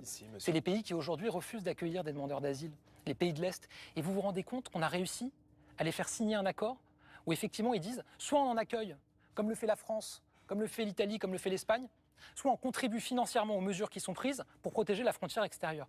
Vous proposez des mesures, je le dis sans queue ni tête, qui ne sont partagées par personne en Europe, notamment ce concept de double frontière qui me semble, je le dis, être une folie. Concept de double frontière, vous nous expliquez, on va remettre des contrôles pour tout le monde aux frontières de la France avec les autres pays européens. Réserver la libre circulation aux ressortissants européens. Double frontière, on voit que double frontière, vous faites campagne ça veut dire sur un fantôme qui n'existe pas. Alors et encore une fois, c'est dommage pour vous parce que expliquez-nous ce que c'est la double frontière. Me reprochez des propositions qui ne sont pas les miennes. D'abord, la double frontière, c'était la question qui était posée. Je vais répondre. D'abord, je note dans votre déclaration que vous nous expliquez, somme toute, que vous avez les chiffres parmi les plus importants de l'immigration au niveau européen. J'ai dit que c'était toujours pas satisfaisant et que maintenant, et que maintenant, vous allez donc imposer les arrivées de migrants aux autres pays européens. C'est comme l'endettement. Maintenant que vous avez endetté la France, vous voulez endetter l'Europe et aller encore plus loin dans l'endettement européen. Sur la double frontière, vous voulez vraiment pas nous répondre. Vous avez un projet qui est un projet extrémiste sur l'immigration. Sur la double frontière, vous voulez pas nous répondre. Et moi, le projet que je porte, c'est celui de la fermeté et de la dissuasion. Je vais venir sur la double frontière. D'abord, vous dites, les mesures que je porte ne sont défendues par personne, c'est faux. Je défends premièrement le traitement des demandes d'asile, non pas sur le sol européen, mais dans les ambassades et consulats des pays de départ. Je ne veux plus que les demandes d'asile soient traitées sur le sol français parce que ça crée une immigration de fait accompli. Qui défend cette mesure? Le Danemark. Le Danemark qui s'est associé ces derniers jours, on l'a vu dans la presse, à une quinzaine d'autres pays européens qui, contrairement à vous, ne veulent plus accueillir une immigration supplémentaire avec l'ambition de se rassembler, sur la double frontière, vous voulez vraiment pas nous en parler? Je vais y venir. Et de traiter l'asile dans les ambassades et consulats des pays de départ. Première idée. Deuxièmement, je défends cette double sécurité que vous défendez, que vous venez de mentionner. Double frontière, c'est écrit dans votre programme. Cette double frontière qui est pour moi une double sécurité. Alors, c'est quoi la double frontière? C'est quoi la double frontière? La double frontière, c'est d'abord le refoulement systématique des bateaux de migrants qui arrivent sur le sol européen. Aujourd'hui, dans les lois européennes que vous défendez, que vous soutenez, il y a inscrit noir sur blanc le principe de non-refoulement. Un clandestin arrive sur le sol européen, dans l'un des points d'entrée que l'on connaît et que l'on a parfaitement identifié. Il met le pied sur dans un pays de l'Union européenne, nous sommes contraints de l'accueillir. Frontex, police de garde-frontière que vous mentionnez, aujourd'hui n'est pas une police de garde-frontière, c'est une hôtesse d'accueil pour migrants. Premièrement, je mets en sécurité les bateaux et je refoule dans les pays de départ. Deuxièmement, je souhaite que la libre circulation dans l'espace Schengen soit réservée aux seuls ressortissants européens. Je vous vois déjà bondir. Mais comment vous faites? C'est une idée. Pardon, hein, comment vous faites? Je n'ai pas inventé l'eau chaude. Vous allez contrôler tout le monde pour savoir qui sont les ressortissants européens? Schengen est un projet européen. Mais je veux que lorsque vous arrivez en Italie, je vous donne un exemple concret, que vous obtenez par exemple, vous êtes syrien, libyen, vous arrivez en Italie, en Suède, vous obtenez un titre de séjour, par exemple pour travailler. Je ne veux pas que ce titre de séjour vous donne un droit à circuler dans tous les pays de l'Union européenne. Ça ne veut pas dire... J'ai entendu votre argument. Comment vous faites? Et je vous réponds. Mais attendez, parce que là, ça fait maintenant 3 minutes que vous parlez et vous ne répondez pas vraiment, je suis désolé, à la question que j'ai posée. Peut-être parce que j'allais y venir et que ça vous gêne. Comment vous faites pour contrôler tout le monde aux frontières terrestres de la France? Votre mesure, c'est une double frontière. Une double frontière, c'est ça. C'est pas parce que on a un demi-million de Français qu'on appelle des travailleurs frontaliers qui tous les jours traversent en voiture les frontières de l'Allemagne, de la Belgique, de l'Italie, de la Suisse, de l'Espagne pour aller travailler de l'autre côté de la frontière. Là, ce que vous expliquez, c'est comme on fait une double frontière. Maintenant, on va contrôler tout le monde pour vérifier si la personne a tel titre de séjour ou pas. Mais alors, comment vous contrôlez les règles que vous êtes en train de dicter? Attendez, quand vous êtes à l'aéroport, d'accord, il y a une file pour les membres de l'espace Schengen. Donc on va faire autant la queue avec notre voiture à la frontière qu'à l'aéroport. Et il y a une file pour les extra-européens. Si vous êtes un extra-européen, vous ne pouvez pas passer par la file de circulation Schengen au contrôle terrestre. Et donc on va contrôler tout le monde. Mais on ne contrôle pas tout le monde. Vous savez, il existe ce qu'on appelle, monsieur Attal... Si vous prenez l'exemple de l'aéroport, tout le monde est quand même contrôlé. Donc ça veut dire que tous les Français qui nous regardent et le demi-million de Français qui travaillent dans un autre pays voisin de l'Union européenne. Et vous jouez sur les peurs. Mais attendez, vous venez de dire, juste qu'on appelle aussi m'exprimer. Vous venez de dire, on va faire le même système qu'à l'aéroport, mais on va le faire aux frontières terrestres de la France pour les voitures. Vous déformez parce que vous avez une idée en tête et vous voulez pas me laisser répondre. C'est vous qui avez cité cet exemple? Pour l'aéroport, au contrôle terrestre. Vous savez, il existe ce qu'on appelle le code Schengen. Et dans le code Schengen, vous savez qu'il existe la possibilité de rétablir des contrôles qui sont aléatoires, ils ne sont pas systématiques. Qu'on a fait. Ils ne sont pas systématiques. Moi, je veux les renforcer. Et je veux les renforcer au point de passage. Mais la différence entre vous et moi... Mais donc, en fait, là, juste en quelques secondes... Vous voulez pas que je vous réponde? Non, mais en quelques secondes, on est passé dans le programme que vous présentez aux Français d'une double frontière où tout le monde va être contrôlé aux frontières terrestres de la France. Je n'ai jamais dit cela, monsieur On augmente un peu les contrôles aléatoires. J'ai une question à vous poser. Madame, je prends un témoin. Pardon, jamais dit qu'on allait contrôler avec un douanier par mètre quand les vous parlez de personnes qui arrivent sur le sol. Je n'ai jamais dit ça. Juste, je vais au bout, pardon, mais quand vous parlez de double frontière et que vous dites une personne qui a l'asile, c'est ce que vous disiez, ne doit pas pouvoir venir en France. C'est un réarmement juridique. Mais comment est-ce que vous contrôlez que cette personne ne va pas venir en France? Comment vous le contrôlez? Une fois qu'elle est en Italie. Mais c'est un réarmement juridique avec vous. Et donc, ça n'est pas une double frontière. Prenons un exemple. Ça n'est pas une double frontière. Entre la France et l'Italie. En fait, votre programme, c'est un banco. Non. Il y a plein de promesses, mais quand on gratte, il n'y a rien derrière. Monsieur Attal, votre projet, c'est de faire rentrer tout le monde en France, pas le mien. Parce que je considère que l'immigration et la politique migratoire que vous menez déstabilisent aujourd'hui notre société. Donc, oui, il y aura des renforts. Et vous savez, il existe un petit pays, avec des vrais garde-côtes qui vont pouvoir contrôler, avec enfin un examen des demande d'asile à la frontière de l'Union européenne pour qu'on puisse dire tout de suite à des gens qui n'ont pas vocation à être accueillis en Europe parce que ce n'est pas des combattants de la liberté, parce qu'ils ne sont pas persécutés, vous rentrez chez vous et on vous raccompagne. C'est ça. Sauf que nous, c'est un petit État en Europe, un tout petit État, vraiment un État minuscule qui s'appelle l'Allemagne. Et qu'a fait l'Allemagne? L'Allemagne, entre la mi-octobre et la mi-novembre, a rétabli des contrôles aléatoires, pas systématiques avec un douanier par mètre. Ce qu'on a fait en 2015. Aléatoires, je veux les renforcer. Mais c'est ce qu'on a fait. L'Allemagne a fait. Moi, je veux ce qu'on fait déjà en France. Et je veux vous dire, et l'Allemagne en un mois. Je vais vous dire pourquoi est-ce qu'on peut le faire. Vous voulez pas me laisser répondre sur Et moi, vous voulez pas me laisser poser une question? 40% d'entrées illégales en moins par un renforcement des contrôles sur les points d'entrée. Ça ne veut pas dire qu'on va contrôler tout le monde. Évidemment que les travailleurs frontaliers par des mécanismes de facilitation pourront continuer à travailler. Donc, l'Allemagne a fait il y a quelques mois ce qu'on a fait en 2015. Depuis 2015, on le fait. Tous les 6 mois, on a justement une dérogation Schengen qui nous permet d'y arriver. On ne vous mettra pas d'accord sur ce sujet, Gabriel Attal. On vient de réformer le code Schengen pour pouvoir le faire. Vous avez parlé avec les policiers de la police aux frontières. Parce qu'aujourd'hui, la jurisprudence européenne, j'ai été l'honneur d'être le ministre la jurisprudence européenne, avec les CRS qui a été transposée par le militaires de Conseil Sentinelle qui participent. La jurisprudence européenne, qui a été transposée par le Conseil d'État, empêche aujourd'hui les policiers de la police aux frontières de Menton de refouler les gens qui arrivent en France. Ils n'ont pas le droit de le faire. Et c'est la raison pour laquelle, si demain nous arrivons à la tête de l'État, nous organiserons un référendum sur la question de l'immigration pour faire rentrer dans la Constitution française tout le bouclier juridique, politique, administratif pour reprendre le contrôle, ce qui les rendra intouchables aux jurisprudences européennes et internationales. Je voudrais parler d'une autre immigration, si vous le voulez bien. Je voudrais parler de l'immigration légale. L'Europe vieillit, elle fait moins d'enfants. Il y a 42 professions en Europe qui sont en pénurie de main-d'œuvre. Gabriel Attal, est-ce qu'il faut organiser une filière légale d'immigration pour pallier cette pénurie de main-d'œuvre? D'abord, aujourd'hui, on a des titres de séjour qui sont donnés. Et on en a pour des raisons de travail. Vous parliez tout à l'heure des agriculteurs, moi j'ai beaucoup échangé avec eux. Dans leurs principales revendications, il y avait le fait de déclarer, de prendre un texte pour que l'agriculture soit classée métier en tension, pour qu'ils puissent plus facilement effectivement avoir recours à une main-d'œuvre étrangère. C'était une des premières demandes que m'ont faites les agriculteurs et leurs représentants. Et j'ai assumé de le faire.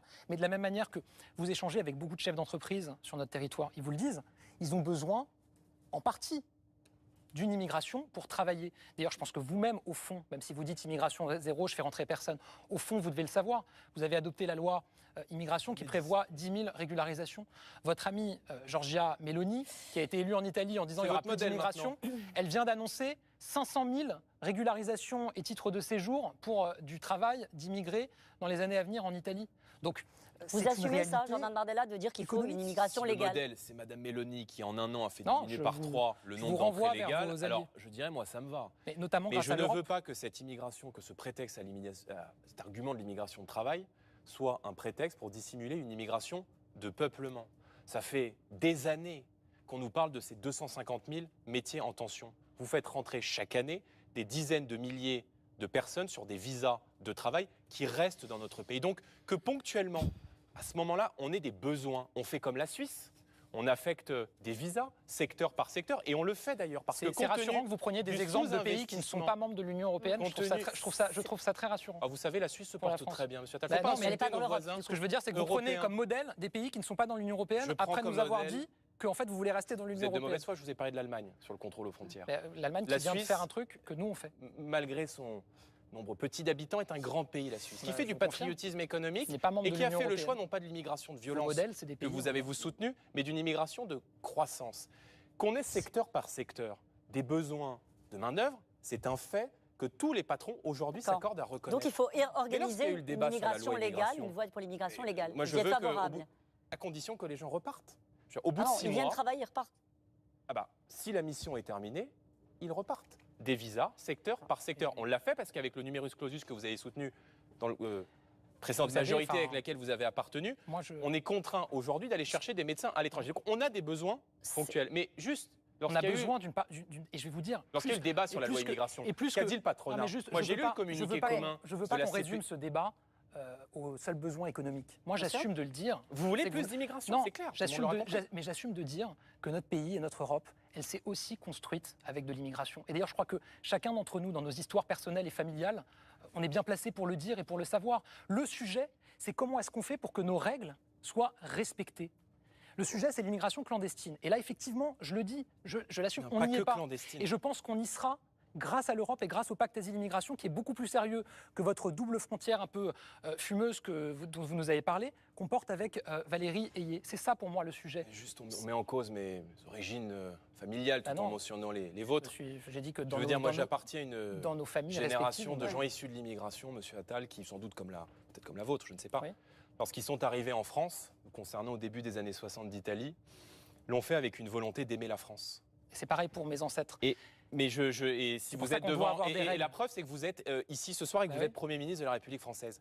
Mais il y a beaucoup de ces Français d'origine, de cœur et d'esprit qui sont arrivés en France il y a très longtemps, qui ne comprennent pas aujourd'hui que l'effort exigeant de devenir français, d'apprendre le français, de respecter les institutions, de respecter la police, de respecter l'histoire de France, de participer au roman national, que les nouvelles générations soient dispensées de cet effort. Et vous ne vous rendez pas compte, je vous le dis très sincèrement, la loi et très solennellement, que vous avez votée, justement renforce les exigences de la maîtrise du français, et des de respect des valeurs de la République. Politique d'immigration. Elle nous donne des possibilités d'expulser davantage des personnes qui ne respectent pas les valeurs de la République. Messieurs, il nous reste plus 30% d'éloignement forcé depuis le début de l'année grâce à notre loi. Ne vivez pas dans un rétroviseur. Franchement, vu tout ce que vous nous dites depuis tout à l'heure, 77% pas très bien passé. Des viols qui sont commis, des agressions sexuelles qui sont commises à Paris, tous les immigrés sont des voleurs, des délinquants, des terroristes. 77% des agressions sexuelles qui sont commises à Paris. J'ai commencé mon intervention sur l'immigration avant même que vous le fassiez en disant oui, il y a des problèmes dans certains territoires et dans certains quartiers. Pas dans certains territoires. Il y a des problèmes, y compris de sécurité. Et c'est précisément à ça qu'on doit répondre. Mais on n'y répondra pas avec des propositions de double frontière dont vous nous avez nous-mêmes expliqué qu'en fait, elles n'allaient pas s'appliquer parce que je voudrais, messieurs, si vous le voulez bien, que nous évoquions les circonstances historiques de cette élection que vous avez rappelé en début d'émission. Parlons de l'Ukraine. L'une des autres promesses principales de l'Europe, c'était la paix. À l'heure où nous parlons, l'armée russe avance en Ukraine et fait des exercices de nucléaire tactique à la frontière avec l'Ukraine. L'Europe de la défense doit-elle aller jusqu'au partage de la dissuasion nucléaire, comme l'a suggéré le président? Cette question s'adresse à vous, Jordan Bardella. D'abord, on est peut-être là sur l'un des sujets les plus existentiels du moment et depuis 2 ans, en réalité, parce que ce qui est en jeu dans ce conflit, c'est à la fois notre sécurité géopolitique, territoriale, alimentaire, énergétique, et évidemment notre souveraineté. Je veux bien que vous répondiez à la question. Oui, enfin, laissez-moi peut-être rentrer dans le sujet. C'est une façon de rentrer dans le sujet. La défense européenne, la souveraineté française. Et c'est la raison pour laquelle je suis précisément opposé au projet d'Europe fédérale qui est le vôtre et à la suppression du droit de veto sur les sujets de défense et sur les sujets diplomatiques. On y revient. Parce que contrairement à vous, je pense que l'arme nucléaire doit rester française. Je pense qu'il faut être extrêmement vigilant dans la période qui est la nôtre. Sans doute, le risque d'escalade est majeur. Il n'y a sans doute pas eu de risque d'escalade nucléaire dans ces conditions et dans cette proportion depuis la crise des missiles à Cuba en 1962. Et moi, je ne me joue pas général en chef de l'Europe. Je pense que le rôle de la France est d'avoir une position équilibrée. Je trouve qu'Emmanuel Macron a jeté de l'huile sur le feu sur ce sujet. Clairement, sur la question, l'hypothèse d'envoyer des troupes en Ukraine. Il a par là inquiété beaucoup de nos concitoyens. Je suis opposé à cette mesure. Et il a mis en lumière, en réalité, les divisions du camp occidental parce qu'il s'est vu adresser une fin de non-recevoir par beaucoup de nos partenaires européens. Et donc je pense que ce sujet est extrêmement sérieux, qu'il nécessite de la hauteur, de la mesure et qui probablement va être amené, évidemment, à perdurer. Gabriel Attal, le président de la République a divisé, a montré les divisions européennes. D'abord, sur la question dissuasion nucléaire, qui était la première question, je vous rassure, on a une constitution, elle n'a pas bougé, ce n'est pas l'objectif du président de la République. Il y a une personne qui a le doigt sur le bouton nucléaire et qui peut appuyer dessus, c'est le président de la République, le chef de l'État. Ce qu'a dit le président de la République, en revanche. Et en cela, il a rappelé quelque chose qui a été dit par beaucoup de chefs d'État avant lui, notamment par Jacques Chirac, en 2006, qui a dit la dissuasion nucléaire, c'est la France. Mais les intérêts vitaux de la France, c'est aussi l'Europe. Et ben moi, je me retrouve dans cette vision. Je vous parlais tout à l'heure de Jacques Delors. Je me retrouve aussi dans cette vision de l'Europe de Jacques Chirac. Parce que qu'est-ce qu'on est en train de voir aujourd'hui avec la guerre en Ukraine? Vous souhaitez envoyer des troupes? On est en train de voir avec la guerre en Ukraine une des démonstrations les plus éclatantes de pourquoi est-ce qu'il faut qu'on reste dans l'Europe et pourquoi on a de la chance d'être dans l'Europe. Pourquoi est-ce qu'il y a beaucoup de Français, quand ils voient ce qui se passe en Ukraine, dont le premier réflexe, c'est de se dire « ça ne peut pas nous arriver ». Ça ne peut pas nous arriver parce qu'eux, ils sont tout seuls. Et nous, on est 27. Ce n'est pas forcément l'Europe qui les protège. Tout seuls. Mais justement, ils sont tout seuls, les Ukrainiens. Nous, on a cette chance d'être en Europe qui nous protège. Oui, on assume de dire qu'il faut continuer à investir dans la défense européenne. Comment on investit dans la défense européenne ? Pardon, oui, non, vous pensez que dans l'Europe de l'Est, ils pensent que c'est l'Europe qui les protège ou ils pensent que c'est l'OTAN Je pense que c'est l'OTAN et l'Europe. Oui, dans cet endroit-là. Donc vous voulez faire rentrer l'Ukraine dans l'Union européenne, vous l'assumez, avec les risques que l'on connaît pour nos agriculteurs notamment. On l'a assumé. De toute façon, vous, de la même manière, on voit bien, vous de toute façon, à chaque fois que vous pouvez vous opposer à un soutien qu'on apporte à l'Ukraine, vous le faites. À chaque fois que vous pouvez éviter de soutenir l'Ukraine, vous le faites. Je l'ai fait à des dizaines de reprises au Parlement européen. Mais vous êtes de mauvaise foi et c'est bien dommage. Encore il y a 2 mois, résolution au Parlement européen sur l'utilisation des avoirs, des revenus des avoirs russes qui ont été gelés. Vous ne l'avez pas voté. Vous êtes abstenu, vous n'avez pas voté contre. Mais je vais vous dire pourquoi. On parle beaucoup des liens entre Marine Le Pen, le Rassemblement national et la Russie. Oh, vous êtes caricatural, monsieur Attal. Je n'ai même pas encore parlé. Je vais vous dire justement. Mais vous êtes tellement moi, je vais vous dire, la réalité, c'est que je ne crois pas que vous soyez particulièrement vous-même russophile ou fan de Poutine. La réalité, c'est que si vous avez ce lien avec la Russie, c'est qu'à un moment donné, il y a eu une alliance d'intérêts mutuels. Votre parti, celui de Mme Le Pen et de Jean-Marie Le Pen, avait besoin d'argent. La Russie avait besoin d'un parti en Europe pour affaiblir l'Europe de l'intérieur, justement pour pas qu'on soit capable de défendre l'Ukraine et ses plans. Et donc, ils vous ont financé, et depuis, vous avez beau avoir remboursé votre dette, vous avez un contrat moral avec eux. Ce qui fait que vous n'êtes pas libre de vos votes et de vos décisions au Parlement européen. Pourquoi vous n'avez pas voté la résolution qui apporte un soutien à Alexeï Navalny, qui croupissait dans les geôles russes et qui est décédé aujourd'hui ? L'Union européenne de faire de la diplomatie. Mais pourquoi alors vous avez voté une résolution de soutien à Cuba ? Pourquoi vous avez voté une résolution sur Cuba ? Parce qu'ils sont communistes. Mais non, mais parce que, je vais vous dire pourquoi.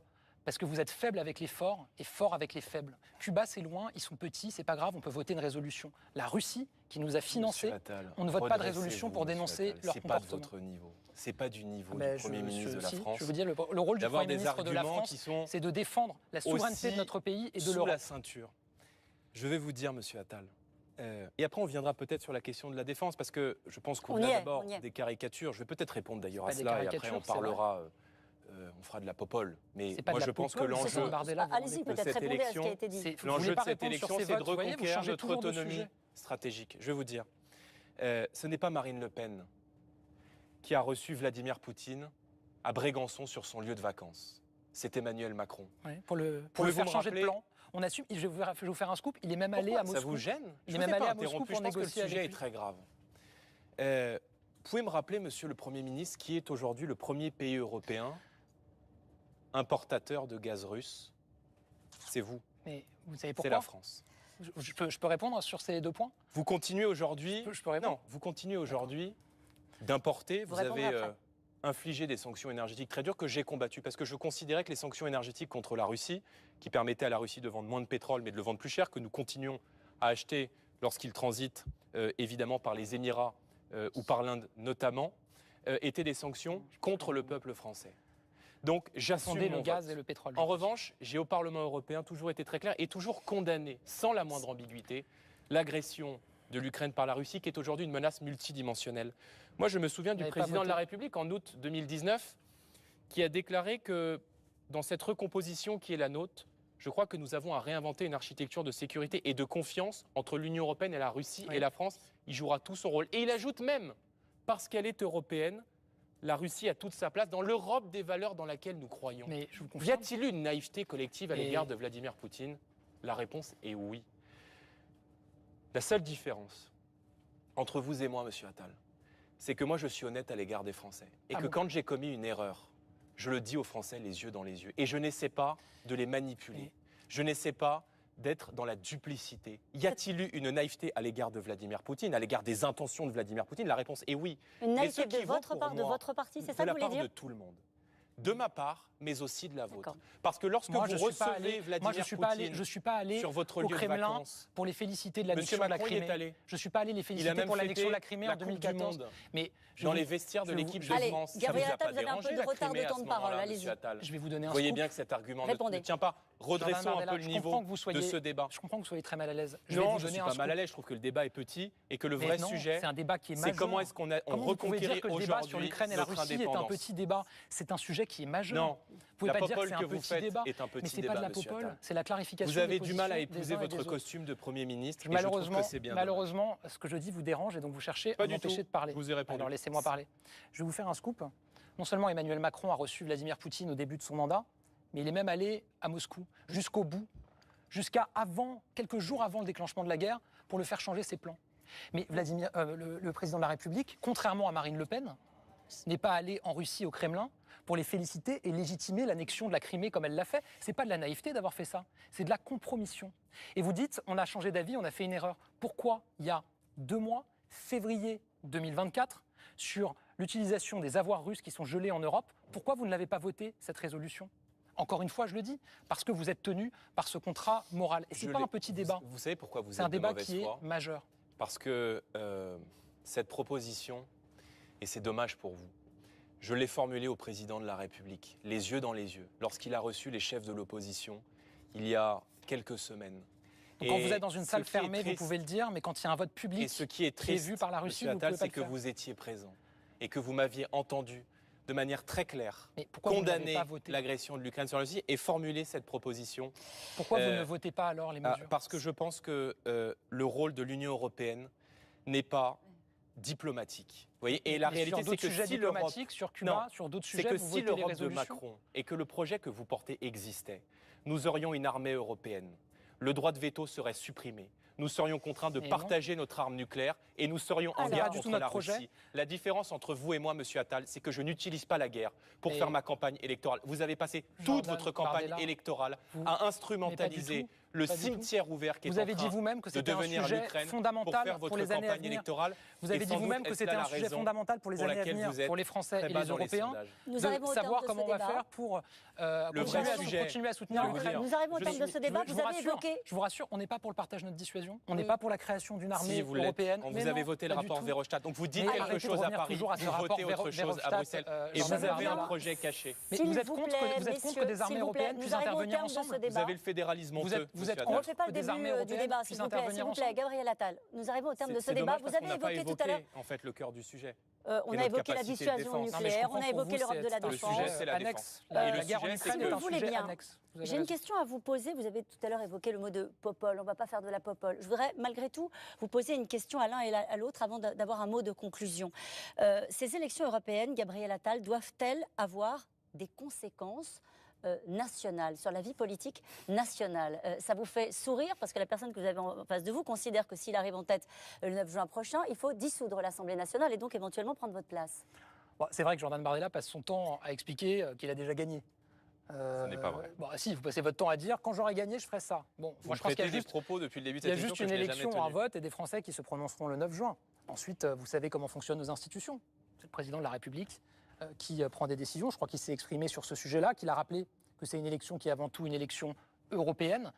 Jordan Bardella, pourquoi est-ce qu'il parle de ces sujets-là et de la dissolution ? Je constate d'ailleurs que vous passez votre temps à parler d'une assemblée où vous n'êtes pas élu, plutôt que de passer du temps dans l'assemblée où vous êtes élu, c'est-à-dire le Parlement européen. Mais pourquoi il met ça en avant ?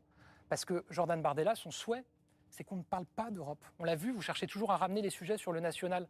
Parce que la réalité, c'est que vous n'aimez pas l'Europe. Vous la détestez. Vous voulez à la fin qu'on en sorte. Je pense qu'on a vu sur un certain nombre de sujets à quel point vous êtes en contradiction avec les projets de l'Europe. Donc cette élection, c'est une élection européenne. Et je pense donc il n'y aura pas de leçon encore une fois, politique nationale à tirer. Je vous ai répondu sur ce sujet-là. Bon. Un mot de conclusion. Vous avez 35 ans, Gabriel Attal. Jordan Bardella, vous avez 28 ans. Vous êtes les deux responsables politiques préférés des jeunes Français.